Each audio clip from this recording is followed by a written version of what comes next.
जय श्री हरि। ओम नमः शिवाय। कार्तिक महीना शुरू हो गया है और हिंदू धर्म में इस महीने का विशेष महत्व है। कहते हैं कि यह भगवान विष्णु का प्रिय महीना है और इस महीने पवित्र नदियों में स्नान करने से पुण्य मिलता है। कहते हैं इसमें भगवान विष्णु अपनी योग निद्रा से जाग जाते हैं और इसके बाद ही हिंदू धर्म में मांगलिक कार्यों का शुरुआत हो जाता है। कार्तिक मास में ही करवा चौथ, अष्टमी, दीपावली, गोवर्धन और भैया दूज जैसे महत्वपूर्ण त्यौहार आते हैं। कार्तिक माह का स्नान विशेष महत्व रखता है और यदि आप पवित्र नदियों में स्नान नहीं कर सकते तो नहाने के पानी में गंगा जल मिलाकर उसे स्नान करें। जो व्यक्ति कार्तिक स्नान करता है उसे पुण्य फल प्राप्त होता है। साथ में ही इसके दौरान स्नान के बाद पूजा करनी चाहिए और फिर कथा भी पढ़नी चाहिए। एक नगर में एक ब्राह्मण दंपति रहते थे और वे दोनों प्रतिदिन 7 कोस दूर गंगा व यमुना नदी में स्नान करने जाते थे।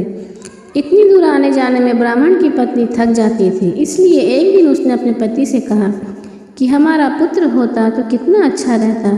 पुत्र की बहू आती तो हमें घर वापस आने पर खाना बना हुआ मिलता और बहू घर का सारा काम भी कर देती। अपनी पत्नी की बात सुनकर ब्राह्मण ने कहा कि तू सही कह रही है, चल मैं तेरे लिए बहू ही ला देता हूँ। ब्राह्मण ने कहा कि एक पोटली में आटा डालकर कुछ मोहरे रख दे। ब्राह्मण के कहे अनुसार उसने पोटली में आटा भरकर दे दी। पोटली लेकर ब्राह्मण चला गया। ब्राह्मण को सफ़र के दौरान यमुना नदी के किनारे एक बहुत ही सुंदर लड़की दिखाई दी। वे रेत में घर बनाकर खेल रही थी।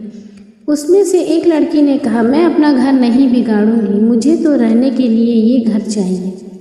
लड़की की बात सुनकर ब्राह्मण मन ही मन सोचने लगा कि अगर बहू बनाने के लिए यह लड़की मेरी उचित रहेगी। जब वो लड़की जाने लगी तो ब्राह्मण उसके पीछे पीछे उसके घर तक पहुंच गया और वहां जाकर ब्राह्मण ने उस लड़की से कहा, बेटी कार्तिक मास चल रहा है इसलिए मैं किसी के घर का खाना नहीं खाता।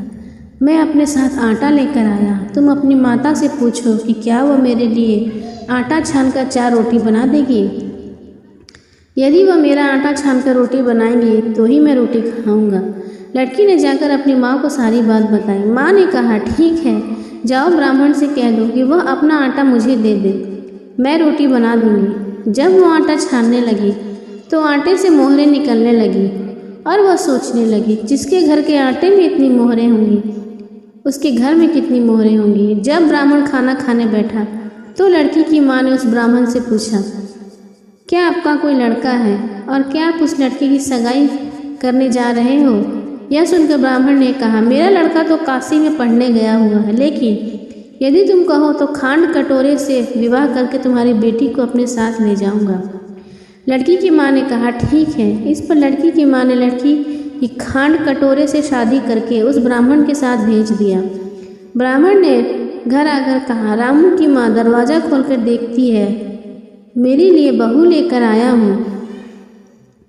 ब्राह्मण की पत्नी भीतर ही बोली, हमारा तो कोई बेटा नहीं है तो बहू कहाँ से आए। दुनिया ताने मारती थी, अब आप भी मारने लगे। ब्राह्मण ने कहा, तू दरवाज़ा खोलकर तो देख। जब ब्राह्मण की पत्नी ने दरवाज़ा खोला तो देखा कि सामने बहू खड़ी है।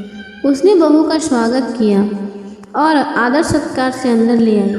अब जब ब्राह्मण अपनी पत्नी के साथ नदी नहाने जाता तो पीछे से बहू घर का सारा काम करके और खाना बनाकर रखती थी।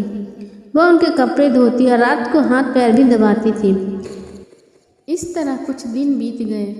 ब्राह्मणी ने अपने बहू से कहा, बहू कभी भी चूल्हा की आग बुझने मत देना और मटके का पानी खत्म मत होने देना। परंतु एक दिन चूल्हे की आग बुझ गई। यह देखकर बहू घबरा गई और भागी भागी अपने पड़ोसन के पास गई और कहा कि मेरे चूल्हे की आग बुझ गई है, मुझे थोड़ी आग चाहिए। मेरे सास ससुर सुबह स्नान करने गए हुए हैं, वह थके हुए घर आएंगे, इसलिए मुझे उनके लिए खाना बनाना है। यह सब सुनकर पड़ोसन ने कहा कि तू बावली है, तुझे यह दोनों मिलकर पागल बना रहे हैं। इनके कोई पुत्र नहीं और निसंतान है। बहू ने कहा, नहीं ऐसा मत बोलो, इनका बेटा तो बनारस काशी में पढ़ने गया हुआ है। इस पर पड़ोसन ने कहा कि यह तो झूठ बोलकर तुझे लाए हैं, मेरी बात सच मान, इनका कोई बेटा नहीं है। अब बहू पड़ोसन की बातों में आ गई और कहने लगी, अब आप ही बताओ मैं क्या करूं। पड़ोसन ने कहा कि करना क्या है, जब तुम्हारे सास ससुर आए तो जली हुई रोटियां बनाकर देना और बिना नमक की दाल बनाकर देना। खीर की करछी दाल में और दाल की करछी खीर में डाल देना। पड़ोसन ने उसे अच्छे से सिखा पढ़ा दिया और फिर जब उसके सास ससुर घर आए तो उसने ना तो उनका आदर सत्कार किया और ना ही उनके कपड़े धोए।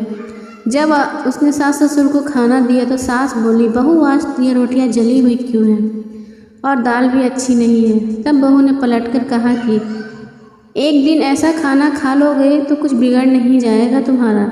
सास ससुर को खरी खोटी सुनाकर वह फिर से पड़ोसन के पास गई और बोली, अब आगे क्या करना है।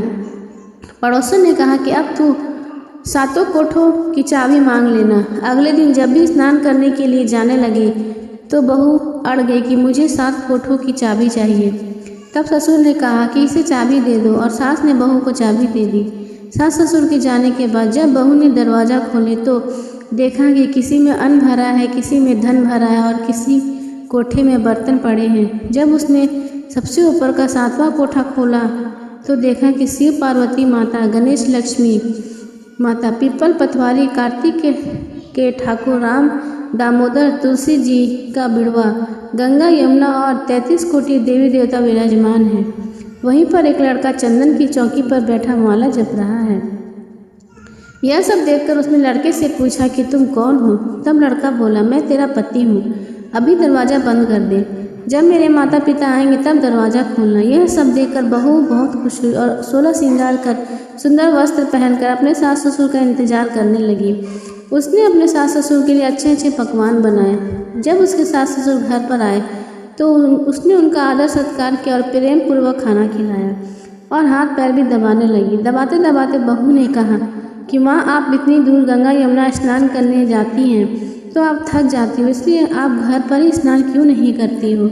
यह सुनकर सास कहने लगी, बेटी गंगा यमुना पर तो नहीं बहती है। तब उसने कहा, हाँ माँ जी बहती है, चलो मैं आपको दिखाती हूँ। जब बहू ने 7वां कोठा खोलकर दिखाया तो उसमें शिव पार्वती, गणेश लक्ष्मी, पीपल पथवारी, कार्तिक के ठाकुर, राय दामोदर, तुलसी जी का बिड़वा, गंगा यमुना बह रही थी और 33 कोटि देवी देवता विराजमान हैं। वह चौकी पर बैठा एक लड़का माला जप रहा है। माँ ने उसे देखकर कहा, बेटा तू कौन है। लड़का बोला, माँ मैं तेरा बेटा हूँ। तब ब्राह्मणी ने पूछा कि तू कहाँ से आया है।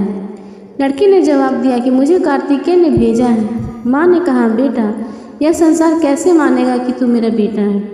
माँ ने कुछ विद्वानों पंडितों से मदद मांगी। पंडितों ने कहा, इस पार बहू बेटा खड़े हो जाएं और उस पार माँ खड़ी हो जाए।